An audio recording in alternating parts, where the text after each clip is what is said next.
Bom, meu nome é Euclides Marega Júnior, eu sou professor do Instituto de Física da Universidade de São Paulo e hoje eu vou falar um pouco nessa nossa apresentação, nessa primeira parte eu vou falar um pouco sobre luz na vida e na ciência e numa segunda parte vou fazer algumas demonstrações simples de ótica geométrica para mostrar as propriedades que eu vou falar um pouco aqui, mesclada com aplicações e coisas que nós temos no cotidiano, no dia a dia. Tá? Bom, por que a luz é importante na nossa vida? Né?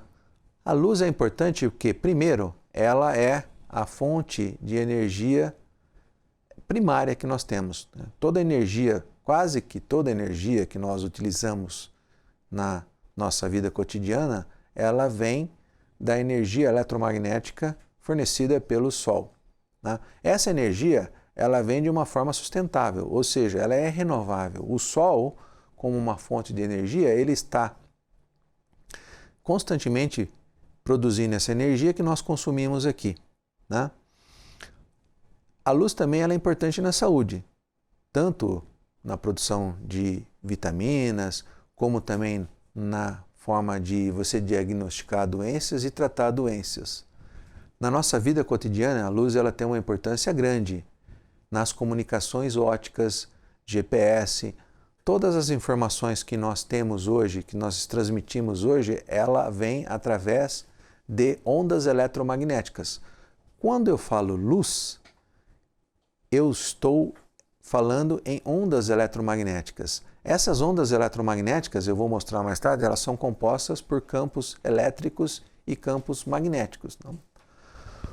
A luz também pode ser observada também em instrumentos ópticos e também no entendimento do universo. Tudo que nós sabemos hoje do universo, nós sabemos porque o universo, ele, de uma certa forma, ele envia toda a luz que chega de estrelas, galáxias, elas têm propriedades que podem suportar teorias que confirmam como essas galáxias se comportam, como que foi a formação do universo e assim vai. Existe uma outra forma de energia que eu não vou explicar aqui, que é a chamada de energia escura e matéria escura. Nesse caso, energia e matéria escura nós não detectamos. Nós sabemos que existe uma possibilidade que essa matéria e a energia escura existam, porque nós detectamos variações indiretas, principalmente devido a variações da gravidade. Tá certo? Mas todo o universo que nós conhecemos hoje, a teoria do Big Bang, ela foi formulada a partir do entendimento da luz que nós coletamos vindo do universo. Né? Como eu disse para vocês, a luz são ondas eletromagnéticas. Essas ondas eletromagnéticas são compostas por campos elétricos e campos magnéticos que oscilam periodicamente. É isso que dá a frequência e o comprimento de onda da luz. E a luz, a onda eletromagnética, ela tem uma característica, ela é uma onda transversal, ou seja, ela tem o eixo de propagação é perpendicular ao eixo de vibração. Isso é uma característica própria da luz. Né? Quem é que mostrou que a luz é um campo eletromagnético foi James Clerk Maxwell, né? Maxwell das famosas equações. Maxwell ele reuniu uma série de teorias que existiam na física nos séculos 18 e 19 e mostrou que essas teorias juntas elas resultavam numa característica da luz como forma de onda eletromagnética. Nas demonstrações que eu vou fazer para você posterior a essa apresentação, nós podemos tratar a luz como um feixe sem ter essa propriedade de ondas eletromagnéticas. Esse feixe é o que, por exemplo, Newton propôs na sua primeira teoria para tentar explicar as propriedades da luz. Tá bem? Então, as ondas eletromagnéticas, a luz como um fenômeno eletromagnético, ela tem uma importância enorme, tanto devido à sua frequência, como também devido à sua energia. Né? Como que uma onda eletromagnética ela é produzida? Campos elétricos são produzidos por cargas elétricas. Uma carga positiva e uma carga negativa cria um campo elétrico, que é chamado um dipolo elétrico, e este dipolo elétrico, se oscilar, ele pode produzir uma corrente elétrica, e uma corrente elétrica, que é um movimento de cargas, produz um campo magnético. Então, nada mais é do que um dipolo oscilando, uma carga elétrica oscilando, que pode oscilar num fio elétrico, como uma antena, ele produz campos elétricos e campos magnéticos devido à corrente elétrica, e esses campos eles se propagam de tal forma que eles conseguem se desprender da antena e viajar. É assim que nós transmitimos ondas eletromagnéticas, através da oscilação de um dipolo, que é chamado de uma antena. E uma característica básica da onda eletromagnética é a sua velocidade. Uma onda eletromagnética, independente da frequência, ela se propaga na velocidade da luz, que é a velocidade da luz c, que é da ordem de 300 mil quilômetros por segundo. O que significa isso? Significa que em um segundo a luz vai praticamente até a Lua, tá certo? Uma velocidade muito grande. E essa é a velocidade com que nós transmitimos as informações que você recebe no seu celular, que você recebe na internet na sua casa, tudo baseado na velocidade da luz.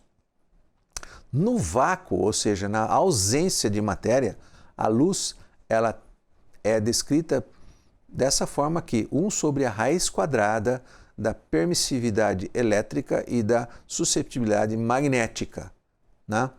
E essa relação aqui foi obtida, como eu disse para vocês, por James Clerk Maxwell, resolvendo as equações que tem o nome deles, né? Equações de Maxwell, e ele obteve esse valor aqui. Ou seja, mostrando que realmente a luz é uma onda eletromagnética. Como uma onda eletromagnética, ela é caracterizada por basicamente 2 parâmetros, né? A frequência e o comprimento de onda, que resultam também na velocidade. Nós temos uma gama enorme de ondas eletromagnéticas. Essas ondas eletromagnéticas, elas podem ser tanto de frequência muito baixa, né? Da ordem de algumas dezenas de hertz. Hertz é a unidade de frequência no sistema internacional. Então eu posso ir de algumas dezenas de hertz até algumas dezenas de milhares de bilhões de hertz. 10 a 20 hertz são frequências cujo comprimento de onda são da ordem de 10 a menos 12 metros, ou seja, menor do que um átomo. Nessa faixa de frequência nós temos os chamados raios gamas, raios cósmicos também, né? Frequências muito baixas são as frequências de rádio, em que são utilizadas comunicações, no caso de, por exemplo, avião usa uma frequência da ordem de megahertz, né? A sua rádio, a FM, também usa. Depois, nós temos frequências um pouco mais altas, que são as micro-ondas. São nessa faixa de frequência que está estabelecida toda a comunicação móvel, né? A comunicação móvel através de aparelhos celulares, através de radiocomunicadores. Acima dessa frequência nós temos a faixa do infravermelho, né?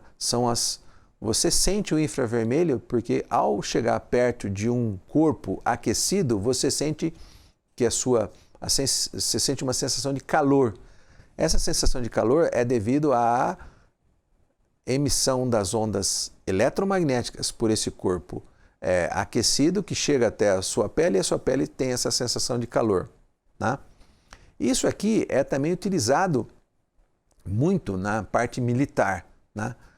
Militar, todos nós temos uma temperatura corporal da ordem de 36,5 graus Celsius. Quer dizer, todo o corpo aquecido emite radiação, e essa radiação é na faixa do infravermelho. Se nós tivermos um detector que consiga captar esse infravermelho, nós temos uma câmara de visão noturna, tá certo? Ou seja, na ausência de qualquer tipo de luz visível, nós conseguimos observar objetos que são aquecidos, tá certo? Numa pequena faixa de frequência da ordem de 10 a 15 Hz, nós temos o espectro visível da luz, né? Esse espectro visível da luz, que vai desde o vermelho até o violeta, né? Que vai de 7,5, 10 a menos 7 até 4, 10 a menos 7 metros, ou seja, alguns dezenas de micrômetros, é a luz que nós conseguimos captar com o nosso olho, né? O nosso sensor visual, né? A partir daí entra uma parte que é chamada de ultravioleta, né? O ultravioleta, ele é uma radiação abaixo do vermelho, no infravermelho, e acima, nosso olho não consegue detectar, né? O ultravioleta, ele tem um caráter tanto benéfico quanto maléfico para a nossa saúde. Maléfico porque é uma radiação de alta energia que pode causar mutação no seu material genético, por causa que quanto menor o comprimento de onda e maior a frequência, mais energético é essa onda eletromagnética, né? E benéfica por quê? Benéfica porque nós podemos usar a luz ultravioleta, por exemplo, para eliminar germes, bactérias e também vírus. Como ela destrói material genético, a interação dessa radiação com germes, bactérias e vírus, ela pode causar a sua destruição, né? Acima do ultravioleta, nós temos raios-x, né? Que é uma radiação de alta energia, que ela é extremamente útil, né? Na nossa vida diária, né? Todos vocês já devem ter feito pelo menos um raio-x na vida, um raio-x dentário, tá certo? E esse raio-x dentário fornece ao dentista, fornece ao médico informações dos seus tecidos internos pela reflexão, refração e absorção dessa radiação dentro desse tecido. Nós vamos ver na segunda parte algumas demonstrações sobre refração e reflexão, que também funciona tanto para luz visível quanto também para raio-x, né? O que muda é o elemento. Para você fazer uma lente de raio-x, você não usa o mesmo material para você fazer uma lente para luz visível, né? Então o raio-x ele é muito importante. E os raios gamas, né, são radiações que, devido a decaimentos radioativos e também devido a raios cósmicos que chegam do universo, tá bem? Utilizando essa gama enorme de frequências que as ondas eletromagnéticas proporcionam, nós podemos fazer tantos equipamentos como transmitir energia elétrica na sua casa. Você utiliza, como dizer assim, uma onda eletromagnética guiada pelo fio, né? Pelo condutor, cuja a frequência é da ordem de 60 Hz. Né? Essa é a transmissão básica que nós utilizamos. Aí depois nós temos a comunicação através de ondas de rádio, infravermelho, né? O seu transmissor, o seu controle remoto, ele funciona no infravermelho. Se você quiser observar essa propriedade, você pode fazer uma experiência bem simples. O seu olho não é um detector para infravermelho, mas a câmera do seu celular é. Então, se você tem um controle remoto, aperte o controle remoto e aponte a câmera do seu celular para esse controle remoto. Você vai ver um LED piscando. Aí depois nós temos a luz visível, né? A luz visível é muito importante porque toda a fotossíntese realizada na Terra, fotossíntese é a transformação de energia eletromagnética em energia química que é utilizada para nós nos alimentarmos, tá certo? Vegetais serem produzidos e isso cria a cadeia alimentar, ou seja, toda a cadeia alimentar parte da transformação da energia visível, que é a energia luminosa vinda do Sol, em energia química armazenada nos vegetais. Então, toda a cadeia alimentar parte dessa interação da radiação com o material que é dito que é o material que é a clorofila, né? Ultravioleta, certo? Aqui tem um exemplo que não se utiliza, ou seja, a ultravioleta ela serve para você interagir com a pele. Então, a pele interage, ela fica vermelha, por causa que acontece uma reação entre a luz e a melanina, raio-x e também materiais radioativos, tá certo? Um parênteses aqui, só para você, num caráter histórico, eu disse para vocês, Maxwell mostrou que a luz ela é uma onda eletromagnética. No caso, Einstein mostrou que a luz ela tem um comportamento de uma partícula. E ele mostrou isso, né, explicando o chamado efeito fotoelétrico. O que é esse efeito? Você incide luz numa placa metálica e essa placa metálica ela gera elétrons a partir dessa interação. E essa energia, que é chamada energia que a luz carrega, que foi definida como sendo fóton, que é a partícula da luz, ela é igual a constante de Planck vezes a frequência da onda eletromagnética. Ou seja, constante de Planck é uma constante fundamental da física, cujo valor é este aqui, tá certo? A frequência pela relação pode ser escrita também como a velocidade da luz dividido pelo comprimento de onda.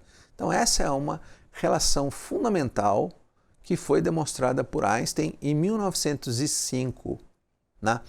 Então a luz ela tem essa característica, ela é uma característica dual. Ora ela pode se comportar como onda, ora ela pode se comportar como partícula. Né? Retrocedendo um pouco na história, Isaac Newton, ele imaginava que a luz era composta por pequenos corpúsculos, tá certo? E que de certa forma Newton não estava errado. Mas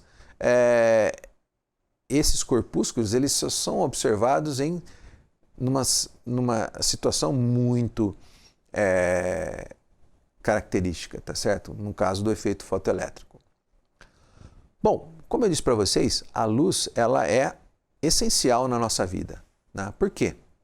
Porque a luz ela gera o início da cadeia alimentar através da fotossíntese. Né? Fotossíntese é uma reação em que carbonos, gás carbônico existente na natureza, na atmosfera, ele é capturado por uma planta, mais uma certa quantidade de água, mais energia luminosa ou luz, gera esse composto aqui, que é um açúcar, que é a glicose, e gera também oxigênio. Ou seja, além de gerar glicose, que é a base da cadeia alimentar, a luz ela gera oxigênio, essencial na nossa vida. Sem oxigênio nós não conseguimos sobreviver, porque todas as reações químicas que o nosso organismo produz está baseado na reação com o oxigênio, tá bem? Interessante é que a clorofila ela absorve em duas regiões. Aqui está sendo a quantidade de luz absorvida pela clorofila. As plantas têm dois tipos de clorofila, né? Clorofila A e clorofila B. A clorofila ela é absorvida na região do violeta, né? Abaixo de 500 nanômetros e acima de 600 nanômetros na região do vermelho. Note que não há absorção nessa região aqui, que é a região verde e alaranjada do espectro. Isso dá a coloração pigmentar das folhas, tá certo? A folha reflete o verde porque a clorofila não absorve essa energia, tá certo? Isso tem várias explicações e uma delas pelo caráter evolutivo da clorofila nas plantas, mas isso fica para uma outra oportunidade, tá certo? Então a clorofila absorve radiação e inicia todo o processo de transferência de elétrons entre as enzimas. Essa reação não é uma reação tão simples como aquela que eu mostrei lá. É uma reação complicada, onde elétrons são transferidos entre enzimas e essas enzimas são as responsáveis pela produção da glicose. O homem ele tenta imitar a natureza, tá certo? Entendendo a natureza, você consegue talvez propor alguma coisa similar. Uma fotossíntese sintética, aqui eu mostro painéis solares, tá certo? Esses painéis solares, eles são compostos por silício, tá certo? Notem, como eu disse para vocês, o silício, a clorofila, ela absorve luz e os elétrons participam dessa transferência de energia utilizando enzimas. Esse princípio da célula solar também é muito similar, né? Eu tenho aqui, isso aqui o silício ele tem que ser numa forma cristalina para você conseguir produzir eletricidade numa célula solar. Né? O que é silício? Silício é um elemento químico, né, composto, basicamente, é o composto básico da areia. Né? Areia é óxido de silício. Purificando-se o silício, removendo o oxigênio, você tem silício puro e, através de um processo, você pode fazer com que esse silício se ligue de forma organizada entre si, formando um cristal. Quando você forma um cristal de silício, os elétrons que compõem as ligações químicas, tá certo? Eles se organizam de forma também ordenada. De tal forma que quando a luz incide no silício, essa luz ela pode ser absorvida e aí parte desses elétrons passam a conduzir corrente elétrica. Então, qual é o objetivo de uma fotocélula? Produzir corrente elétrica, ou seja, energia elétrica, através da conversão de luz solar em energia elétrica. Tá certo? É uma forma renovável de energia, extremamente limpa, ou seja, não tem nenhum resíduo dessa conversão, tá bem? E é uma forma de energia que no futuro tem que ser muito utilizada para que se evite emissão de carbono que é danosa ao nosso planeta. Tá? Bom, passando dessa parte da natureza, eu vou começar a falar um pouco sobre olho humano. Né? O olho humano é o nosso instrumento óptico, tá certo? O que você está me vendo aqui é devido à luz que você está recebendo no seu olho. Essa luz ela é recebida por uma parte externa, ela é colimada por uma lente que é chamada de cristalino, entra dentro da cavidade e ela é focalizada na retina onde a imagem é feita. E a retina ela é composta por sensores, tá certo? Vamos ver como que é isso. Só exemplificando como que o nosso olho funciona, tá certo? O sensor, o seu olho como sensor, ele não está só presente no ser humano, ele está presente também em animais e insetos, tá certo? Só que no inseto ele é um pouco diferente. Né? No inseto, o inseto não tem só um sensor, ele tem inúmeros sensores.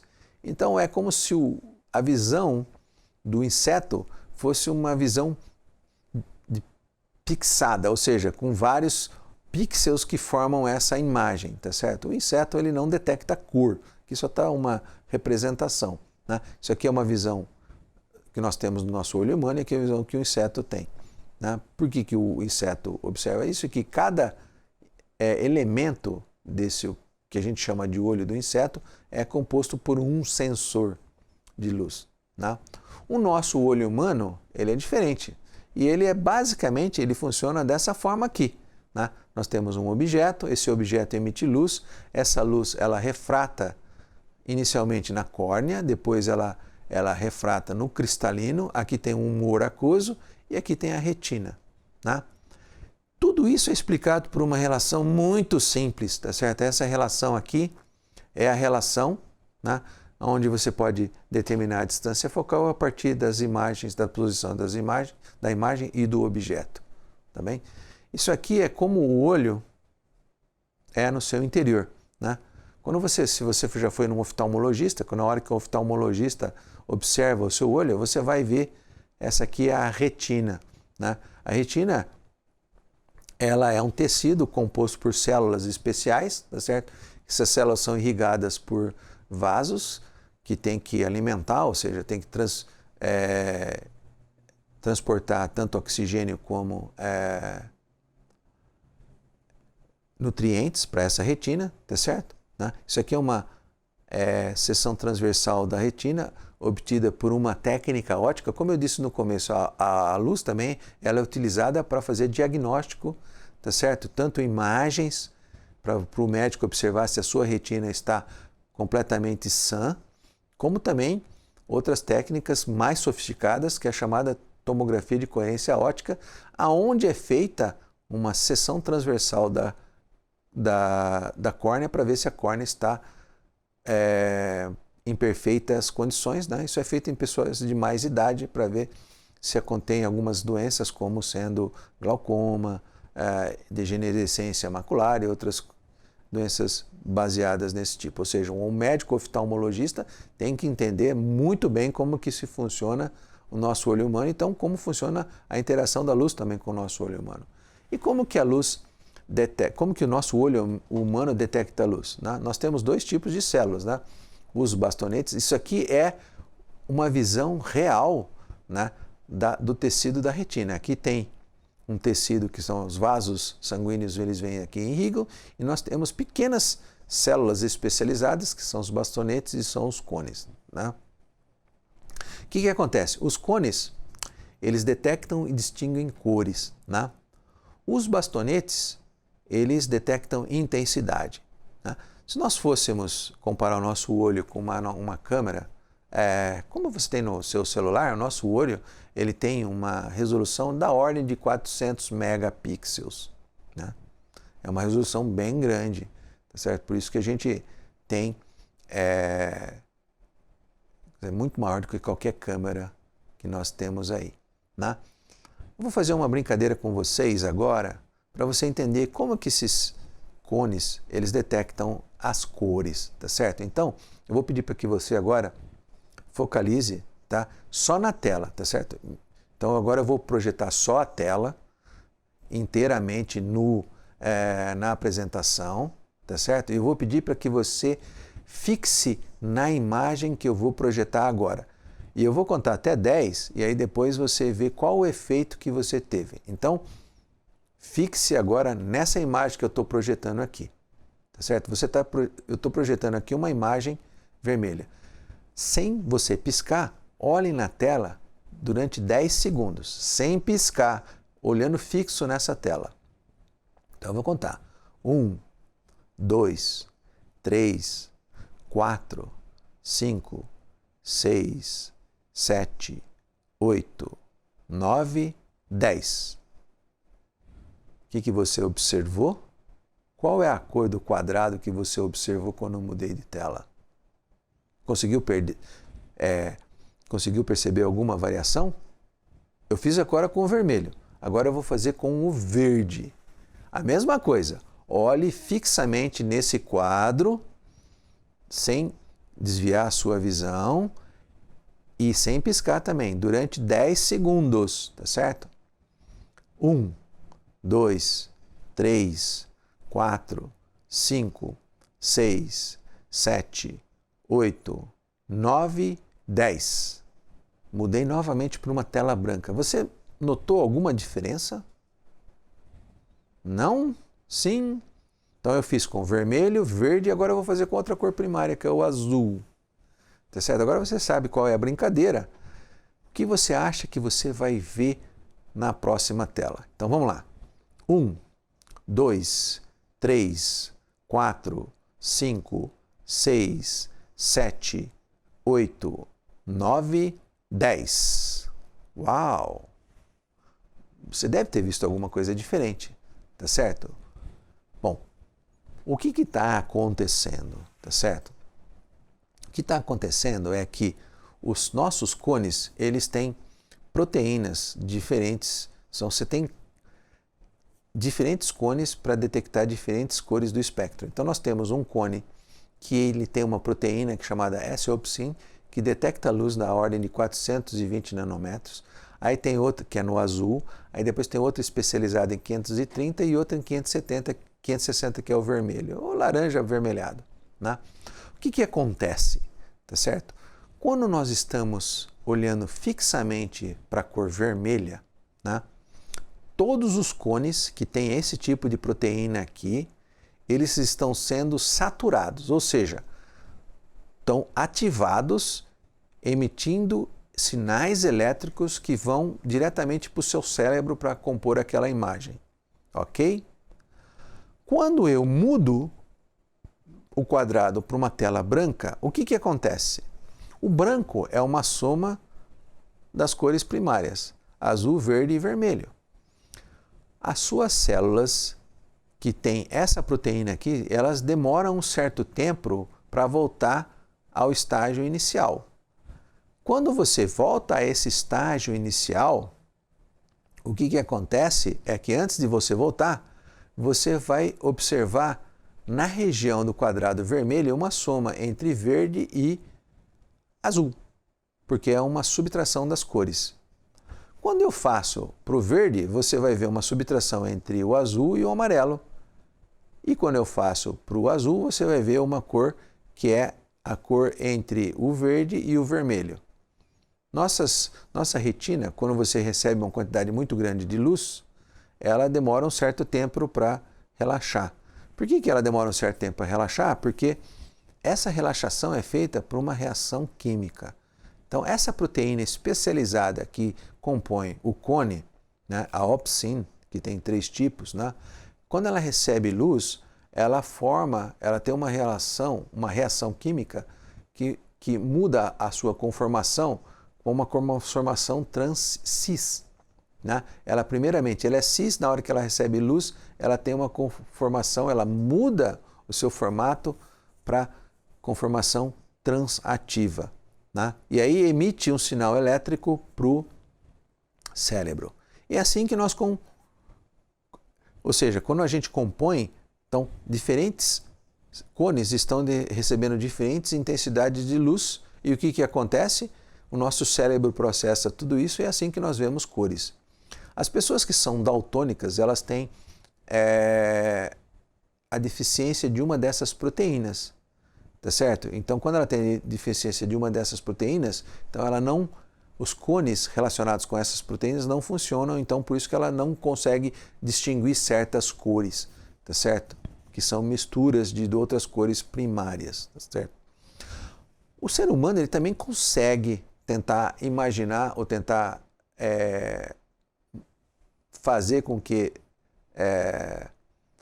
simular o olho humano. Então, como nós simulamos o olho humano é através de um elemento chamado de CCD, né? Que é uma sigla em inglês, Charge Coupled Device. Isso é um dispositivo de armazenamento de carga, tá certo? Então, se você olhar no seu celular, é claro, tem que olhar com uma lente de aumento, você vai ver esse material aqui, que é um material que nós já conhecemos, que é o silício, tá certo? O silício, além de ele compor as células fotovoltaicas, ele também compõe vários dispositivos eletrônicos e também os CCDs, tá certo? O que acontece? Estão lembrados aqui da formulinha de Einstein, tá certo? Quanto maior a frequência, maior a energia. É assim que uma câmara CCD consegue distinguir cores. Por quê? Porque ela consegue distinguir qual é a energia que a luz está chegando. Quando chega uma luz, ele absorve essa energia, produz elétrons da mesma forma com que nós produzimos no nosso olho humano, na nossa retina, tá certo? É um movimento de carga que gera um sinal elétrico que vai até o nosso cérebro. Nesse caso aqui, o sinal elétrico vai até um processador, uma tela que produz a imagem, tá bem? Então, vejam que nossa capacidade de engenharia, de modificar materiais, ou seja, cria também, a gente criou uma fotossíntese artificial usando células fotovoltaicas e também criamos um olho artificial que é a nossa câmera. Você está me vendo aqui porque toda essa imagem, toda a luz que sai, olha só que coisa interessante, a luz que é refletida aqui pelas luzes que estão aqui no cenário, são refletidas, vão até essa câmera é composta por CCDs, elas absorvem essa luz, transformam em elétrons que vão até o computador, produzem sinais elétricos na hora que são processados e compõem a imagem. Essa imagem ela vai até um dispositivo de internet a partir de elétrons, depois eles são convertidos para luz transmitida pela internet e aí chega na sua casa através de uma fibra ótica ou de um cabo. Todo esse sinal é decodificado no seu computador e é assim que você está me vendo aqui, tá vendo? Então, a radiação, a luz, está em todo esse processo de transmissão de informação, formação de imagens e assim vai, tá certo? Uma coisa interessante aqui, né? Isso aqui é como que eu falei para vocês, as cores, elas são formadas a partir das cores primárias, que são o verde, o azul, o vermelho e o verde, não? É o RGB. Né? Alguém sabe o que é isto? Né? A dimensão disso aqui é da ordem de 0,1 milímetro. Isso aqui é a tela do seu celular. Se você pegar uma lente de aumento e olhar no seu celular, você vai ver pequenos tracinhos que são compostos por isso aqui. É assim que se forma a imagem no seu celular. E a imagem também na sua televisão LED, tá bem? Bom, antes de começar a parte experimental, eu vou falar um pouco sobre um outro tema, um pouco diferente da parte de luz, mas também tem alguma coisa a ver, porque para nós observarmos certas coisas, a gente tem que ter radiação eletromagnética. Então, nesse caso aqui, eu vou falar um pouco sobre o mundo em escala nanométrica e tentar fazer algumas conexões com o que a gente está vivendo nessa época, no ano de 2020, né? Que é a pandemia do coronavírus, tá certo? Bom, o que é o mundo em nanoescala, né? O mundo em nanoescala são... o que é uma escala nanométrica? É uma escala que tem da ordem de 10 a menos 9 metros, tá certo? É uma escala muito pequena com relação à nossa escala diária de tamanhos, tá certo? Nós vivemos uma escala da ordem de metros, quilômetros e assim vai. Também não uma escala estelar, em que as distâncias são em anos-luz, tá certo? Nosso mundo é um mundo que tem numa escala normal, né? Eu posso mostrar para vocês o seguinte, existe vida numa escala pequena, tá certo? Uma bactéria unicelular, que pode ser um agente patogênico ou não, né? Quando eu falo patogênico, ela causa algum mal à nossa saúde. Então, uma bactéria unicelular, ela tem da ordem de 1 a 10 micrômetros, tá certo? E nós, como a gente consegue saber o que é uma bactéria, observar uma bactéria? Aqui eu estou mostrando para vocês uma imagem de bactérias, tá certo? Numa superfície, feitas através de um microscópio eletrônico de varredura, que usa radiação eletrônica, que é a radiação produzida por elétrons, para compor essa imagem. Nenhuma luz visível consegue ter resolução nessa escala de tamanho, porque eu não falei aqui, mas a resolução de um instrumento óptico está relacionado com o comprimento de onda que esse instrumento tem. Então, nesse caso aqui, para observar coisas dessa ordem aqui, com essa resolução, tá bem? Nós não temos aqui. Então, a gente consegue ver que as bactérias têm esse formato aqui. Isso é importante ou não? É importante. Além de nós sabermos observar a morfologia da bactéria, a gente tem que saber também qual que é a ação dessa bactéria, se ela é uma ação danosa ou não, né? Claro, nós temos muitas bactérias que são essenciais para a nossa vida, né? Que, por exemplo, constituem a nossa flora intestinal, tá bem? A gente consegue também, utilizando microscópios eletrônicos, tá certo? Observar coisas muito menores, da ordem de 100 a 300 nanômetros. O que você está vendo aqui, essa imagem aqui, é de um vírus. Vírus sobre uma superfície. Então, esse vírus tem uma cápsula aqui, tem uma haste e aqui tem como se fosse um tentáculos, onde ele se junta na célula para fazer a infecção. Então, quando o vírus junta-se à célula, ele infecta essa célula e faz a célula produzir mais e mais vírus, é isso que causa uma infecção viral, tá certo? Então, como é que é composta essa imagem? Essa imagem é composta através de microscopia eletrônica, que de certa forma é um tipo de radiação eletromagnética, ou seja, a luz é importante também para nós observarmos coisas muito pequenas, tá certo? Então, como você está observando aqui, né? E essa é uma imagem, né, do coronavírus, né, o SARS-CoV-2, né? Ele é chamado de corona porque ele tem uma forma, veja bem, tem vários tipos de vírus, tá certo? Esse é um tipo de vírus e esse é um outro tipo de vírus. Então, esse aqui é um vírus do tipo corona, ele é um vírus circular e tem esses, vamos dizer assim, esses tentáculos que na realidade são proteínas, né, que são os receptores que identificam a célula que vão ser infectadas, tá certo?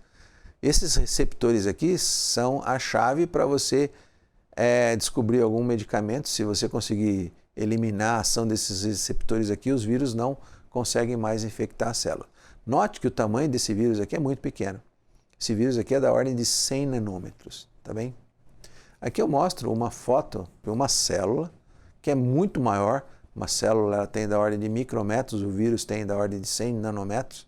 Ou seja, aqui você tem vários vírus, aqui os vírus já foram produzidos aqui dentro do... O que acontece? Os vírus entram, eles reagem com o material genético dos vírus, eles reagem com algumas funções da célula,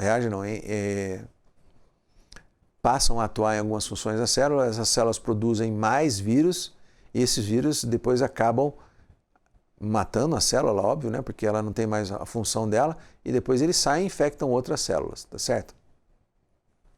Essa é uma foto um pouco mais elaborada do SARS-CoV-2, que é o coronavírus, tá certo? É claro, isso aqui é uma foto real, obtida através de microscopia eletrônica de varredura, uma célula infectada, e aqui é uma concepção artística, né?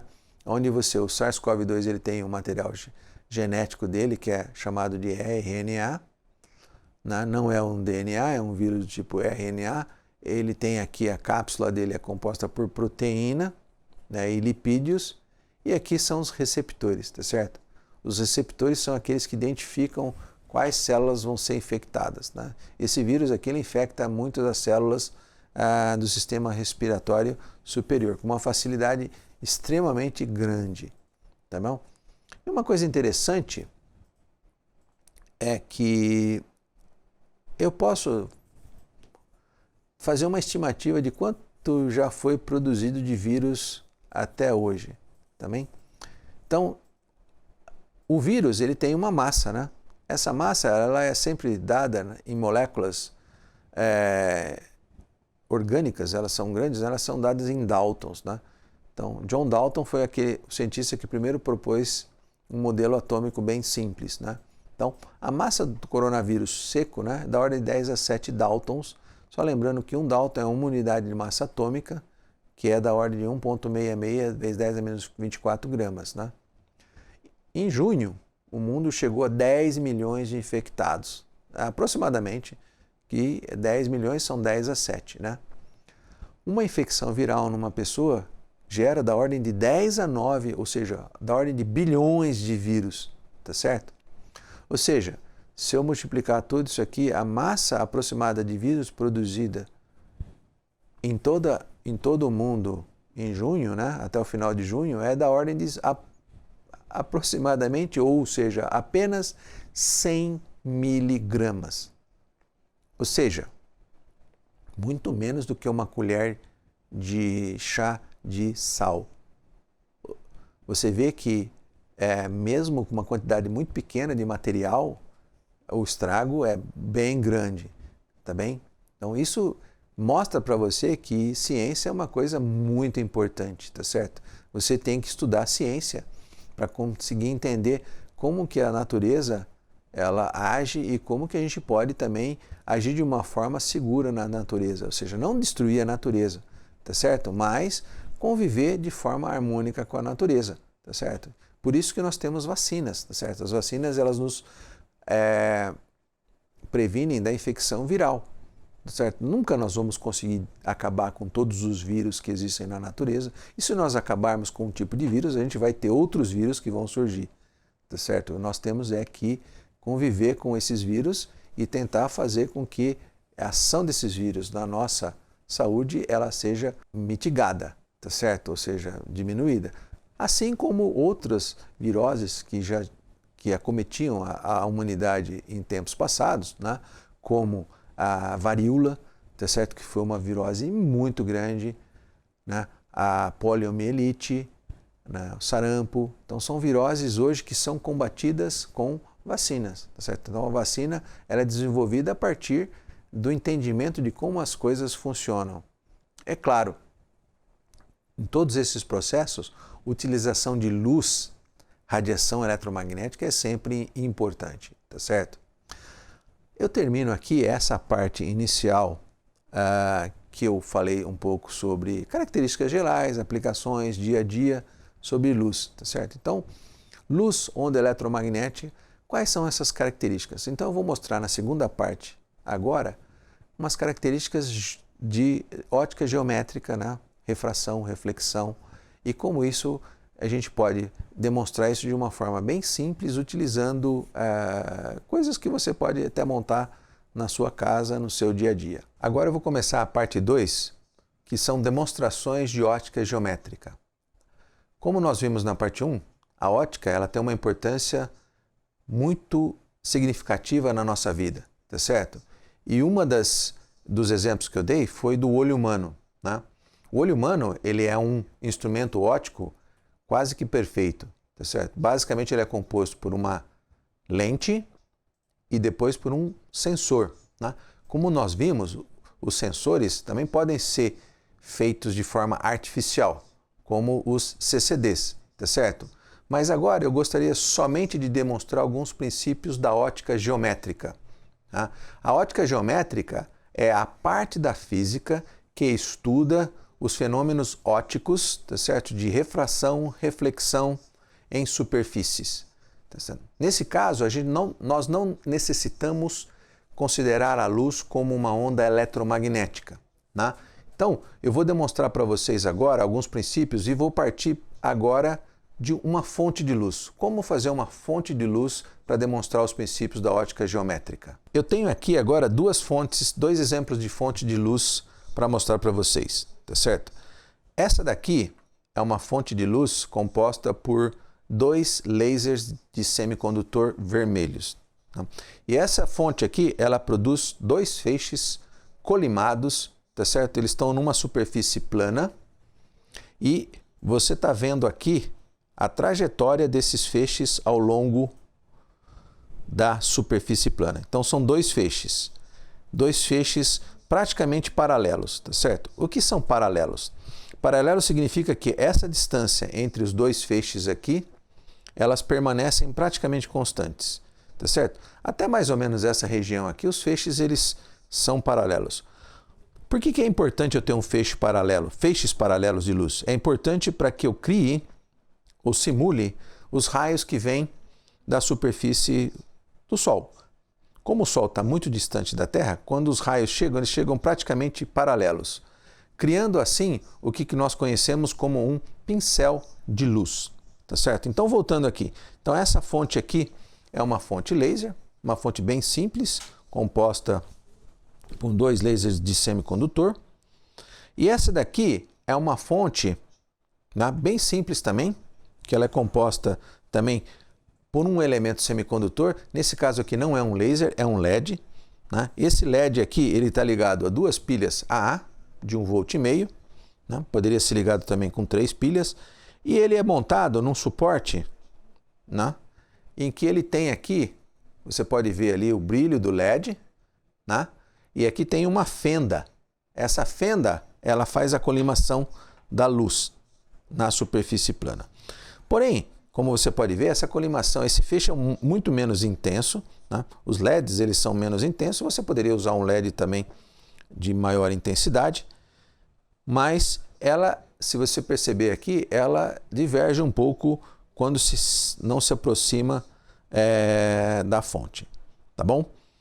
Então essas são 2 tipos de fonte de luz para a gente exemplificar nas nossas demonstrações. Agora eu vou fazer uma demonstração bem simples, que é o poder de focalização. Como nós vimos anteriormente, o olho humano ele é composto por uma lente, né, que é o cristalino. Essa lente ela foca a luz na retina.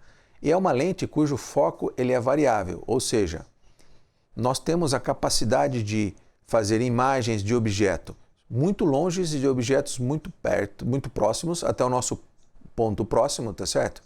E com uma nitidez muito grande. Então, isso significa que o nosso cristalino ele se adapta a isso, ou seja, devido a um músculo que faz com que o foco da lente varie. Então, aqui eu tenho um elemento que é uma lente, que é uma lente de acrílico. Você pode ver aqui, né? Essa lente ela é uma lente esférica, plano convexa. Então, essa parte aqui ela é uma parte esférica, né? E essa aqui é uma parte plana.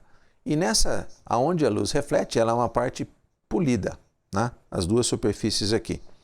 Então essa é uma lente que nós conhecemos como uma lente convergente. O que significa isso?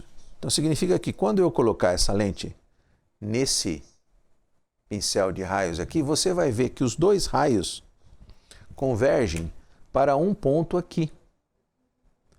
Esse ponto aqui é o chamado foco.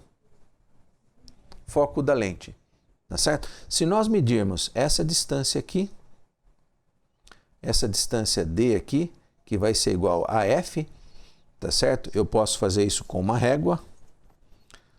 Eu venho aqui, meço então essa distância com uma régua. Então essa lente tem um ponto focal que é da ordem de 7,5 centímetros. Né? É uma lente biconvexa, ela é uma lente convergente, porque os raios aqui, vocês estão vendo, eles convergem para um dado ponto que é chamado ponto focal da lente. Né?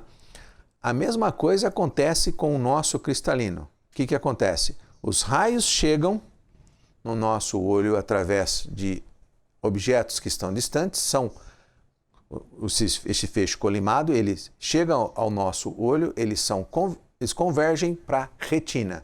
E a retina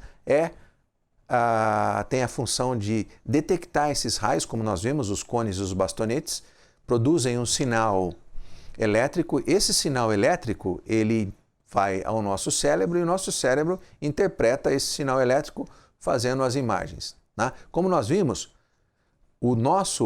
a nossa retina ela é composta por células que são especiais, tá certo? Os bastonetes e os cones detectam cores, nós temos cores específicos, quer dizer, cones específicos para detectar as cores, a cor azul, a verde e a vermelha. E essas cores primárias, elas conseguem montar todas as cores.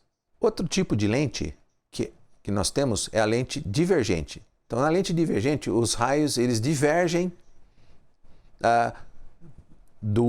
da sua incidência normal, tá certo? Então aqui eu tenho uma lente que é uma lente diferente daquela que nós vimos, que é uma lente plano côncava, né? Também feita de acrílico, onde as duas faces, que é onde incide a luz, é uma lente chamada uma lente cilíndrica, mas que também tem a mesma característica de uma lente esférica, né?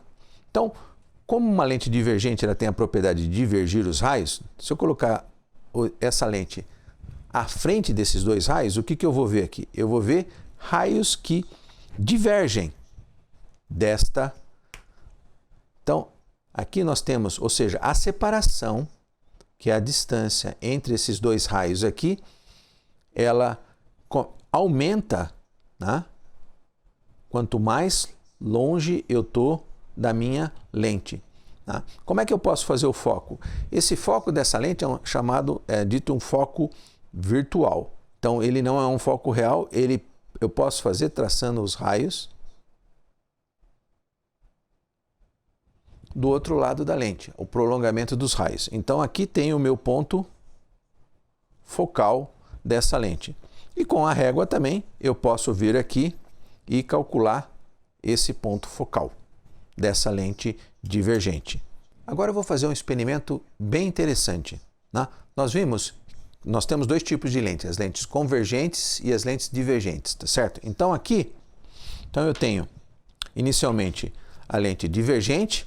Como nós vimos, se eu colocar à frente do foco essa lente, os raios vão convergir. Agora, o que acontece?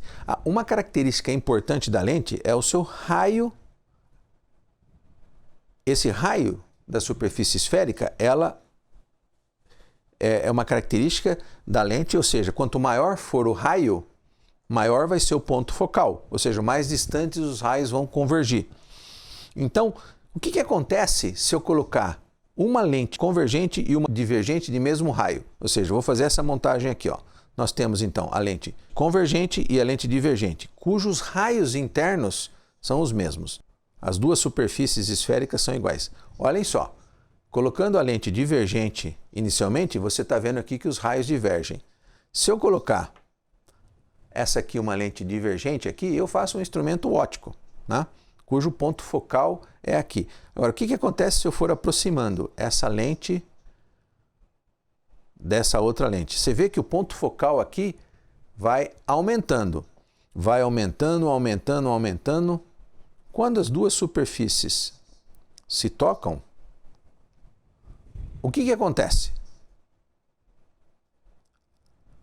Não acontece nada. Por quê? Essa lente e essa lente têm o mesmo raio, ou seja, elas têm um foco equivalente. Essa diverge e essa converge com o mesmo poder. O resultado final é que eu tenho feixes colimados, tá certo? Então, nesse caso aqui, o que eu tenho é um instrumento chamado de uma lâmina de faces paralelas, tá certo? Essa lâmina de faces paralelas, então eu tenho os dois feixes convergendo, aqui tem uma lâmina também de acrílico de faces paralelas. Se eu colocar essa lâmina na frente do feixe, o que vai acontecer? Não vai acontecer nada, porque não há refração. Porque uma das características da refração é que quando eu tenho incidência perpendicular, a refração, não existe refração. Ou seja, o raio passa, transmite sem refratar. Agora, o que acontece se eu inclinar um pouco essa lâmina de faces paralelas? Se eu inclinar um pouco essa lâmina, vou inclinar bastante aqui para você ter uma noção do que acontece. Se eu tampar esse feixe aqui, você vai ver. Vou tampar um dos feixes, porque aí fica melhor. Você observa que essa está inclinada. Eu inclinei com certo ângulo. Você observa que a trajetória inicial é essa aqui e depois ela vem para essa daqui.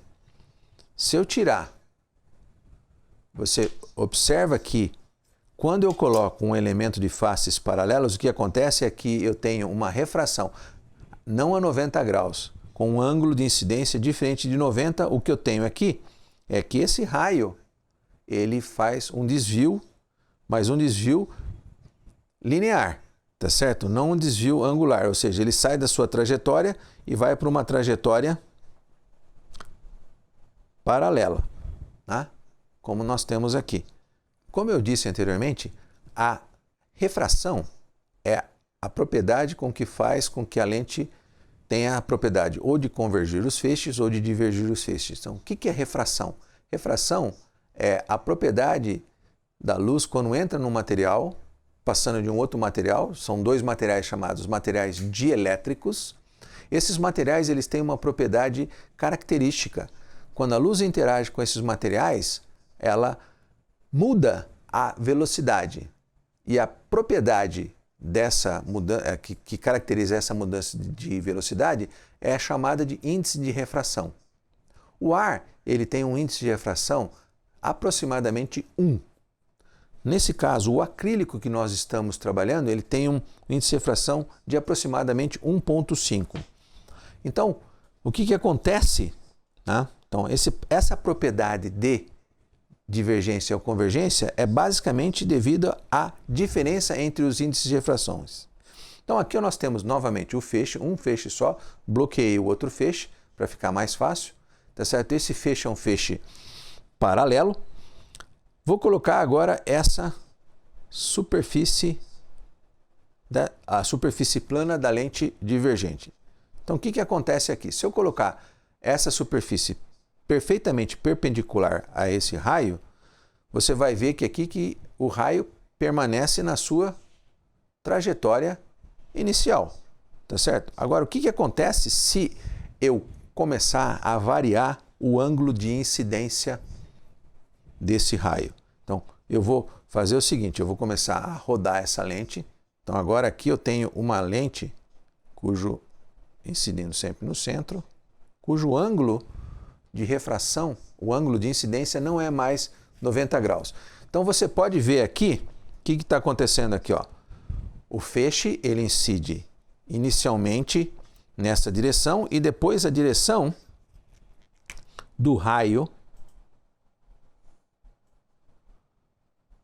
muda de um certo ângulo, tá certo?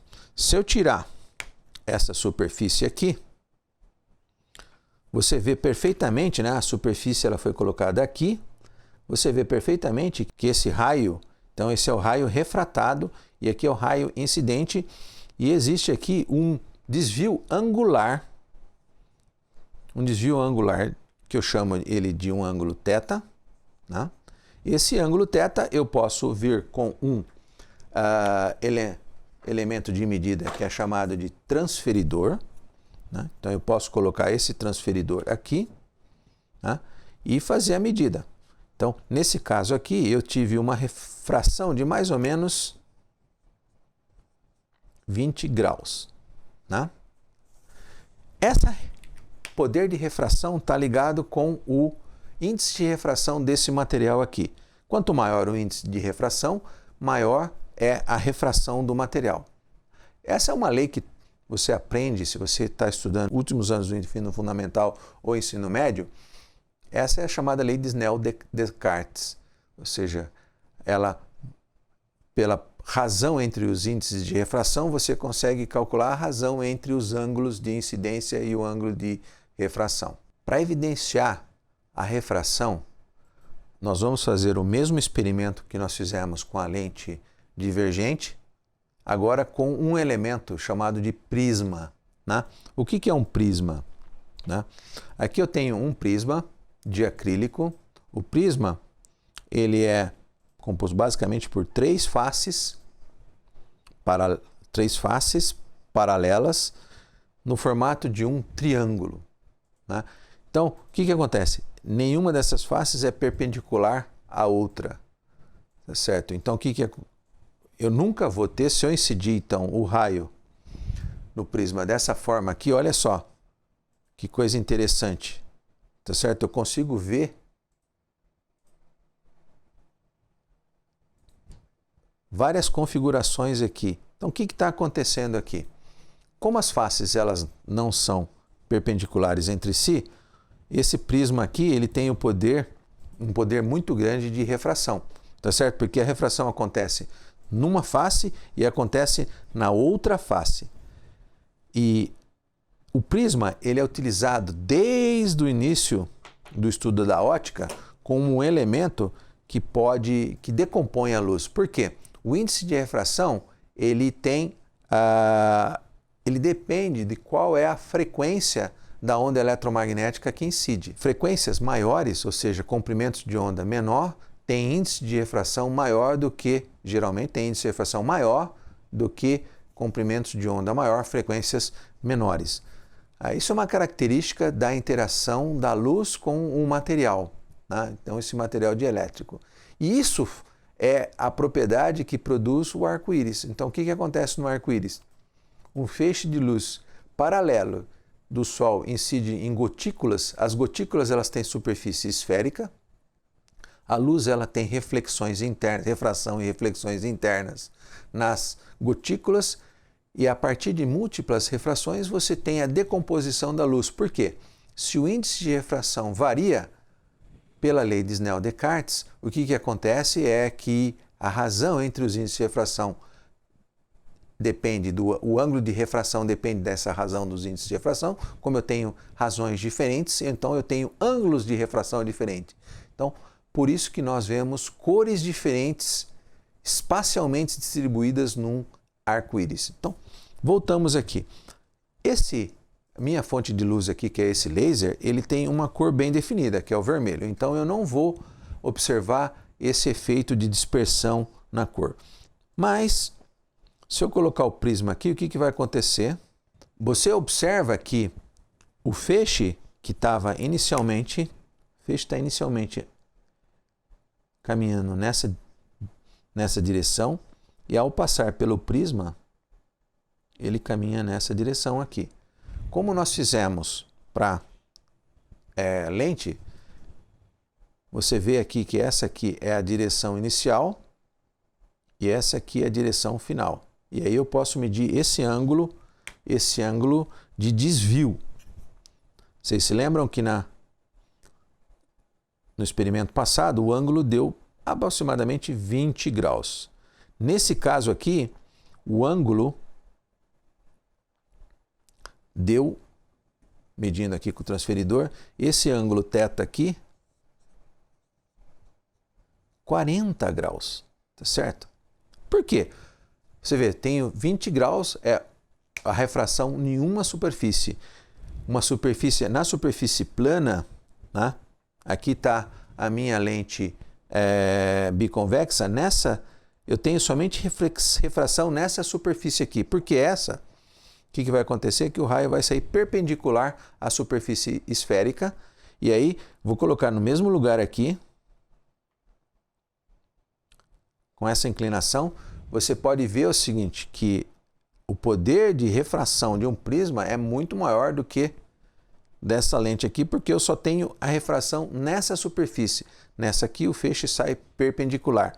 E já com o prisma, né, o que acontece é que eu tenho essa refração nessa superfície e na outra superfície aqui, mudando consideravelmente a trajetória do feixe, né? Esta propriedade da luz é a responsável pelo guiamento de lasers dentro de fibras ópticas. Toda a comunicação que nós temos hoje através de internet, telefone, TV, é feita através de luz guiadas por fibra óptica, né? Nós podemos considerar uma fibra óptica como sendo um fio de material dielétrico, que é um material transparente, que tem uma certa propriedade, a mesma propriedade desses materiais aqui que eu estou mostrando no acrílico, que guia essa onda eletromagnética. Toda a informação que você utiliza na internet para enviar e receber, ela é transmitida através da luz por esses cabos ópticos. Não totalmente, né? Se você está usando um telefone celular, parte dessa informação vai por ondas eletromagnéticas na faixa de micro-ondas. Mas essa faixa de frequências não transmite tanta informação. Mas para você ligar pontos até um ponto distante até um outro ponto distante, você tem que ter um cabo óptico, porque a quantidade de informação ela é muito grande. Então você não consegue fazer isso com radiofrequência, tá certo? Se você fosse considerar para um comparativo, a velocidade que você está mais acostumado é 4G, 3G, a fibra óptica seria assim, alguma coisa então 1 milhão de G, certo? De velocidade, ou seja, uma velocidade é muito grande de transmissão de informação. Ou seja, quando você reúne todas as informações numa estação, a única forma de você transmitir isso com velocidade, que é a velocidade da luz, e com quantidade de dados é através de uma fibra óptica, né? Posso mostrar que uma fibra óptica, né, ela pode ser composta por na realidade ela o que acontece na fibra óptica é um fenômeno chamado de reflexão total interna, né? Deixa eu apagar o que nós fizemos aqui, para eu mostrar esse poder de refração interna. Então eu vou usar o prisma, né? Note que quando eu coloco o prisma desse lado aqui, eu tenho uma refração. O que vai acontecer? Se eu começar a variar o ângulo, você vai ver que, tá vendo o feixe aqui? Cada vez mais chega num ângulo limite em que não há mais refração. O que acontece?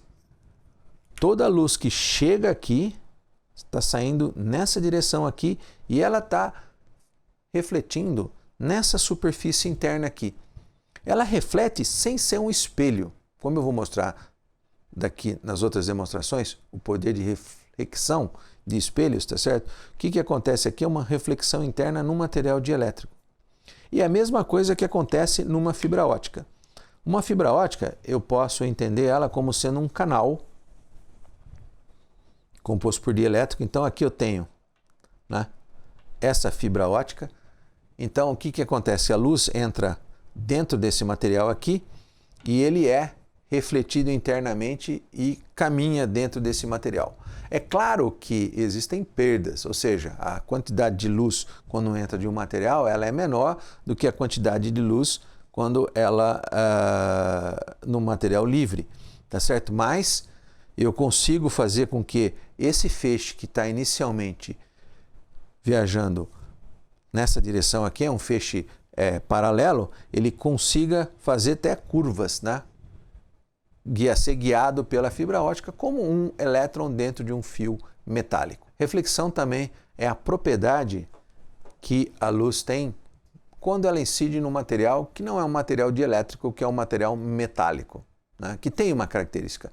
No fundo, quando a luz também incide no material dielétrico, há também uma parte da luz ela é refletida, né? Mas muito pouco, né? Se você colocar um material dielétrico, né, não dá para nem perceber que aqui tem uma porcentagem muito pequena da luz sendo refletida, mas isso não consegue ver. Agora, o que eu faço? Eu pego um material dielétrico, coloco uma camada metálica, você está vendo aqui a reflexão da luz, isso aqui é uma superfície plana com um metal. O que acontece? Metal ele é um material que tem uma propriedade diferente do dielétrico. O metal ele tem elétrons livres e esses elétrons livres eles podem ser, interagem com a luz porque eles são cargas elétricas e luz é um campo eletromagnético. Então, quando eu tenho essa interação, esses elétrons eles basicamente se comportam como sendo uma antena e reemitem essa luz. Então, quando eu coloco essa superfície na frente do feixe, o que eu vou ter é a propriedade de reflexão. Então o feixe ele está indo para cá, ele reflete com o mesmo ângulo de incidência, né? Se eu mudar o ângulo de incidência, eu vou mudar o ângulo de reflexão, tá?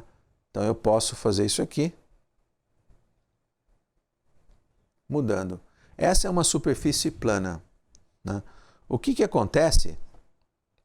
Agora eu vou usar dois feixes aqui, desbloqueando o outro. O que acontece se eu fizer essa reflexão numa superfície convexa, né? Você está vendo aqui que o feixe inicialmente veio paralelo e aí depois existem os feixes refletidos, eles estão divergindo. Então esse espelho, essa superfície aqui, que é uma superfície côncava, né, espelhada, é um espelho côncavo, ele faz com que os feixes divirjam da sua trajetória inicial. Se eu utilizar uma superfície, isso aqui é uma superfície convexa, se eu usar uma superfície côncava, né, o que vai acontecer é que os feixes, eles convergem. Você está vendo aqui, ó, a convergência num ponto que é chamado de ponto focal. Então, espelhos são compostos por superfícies metálicas que refletem quase que 100% da luz. Então, essa é uma outra propriedade da luz, das ondas eletromagnéticas ao incidirem em materiais. Nós utilizamos até agora uma fonte de luz que é composta por um laser de semicondutor.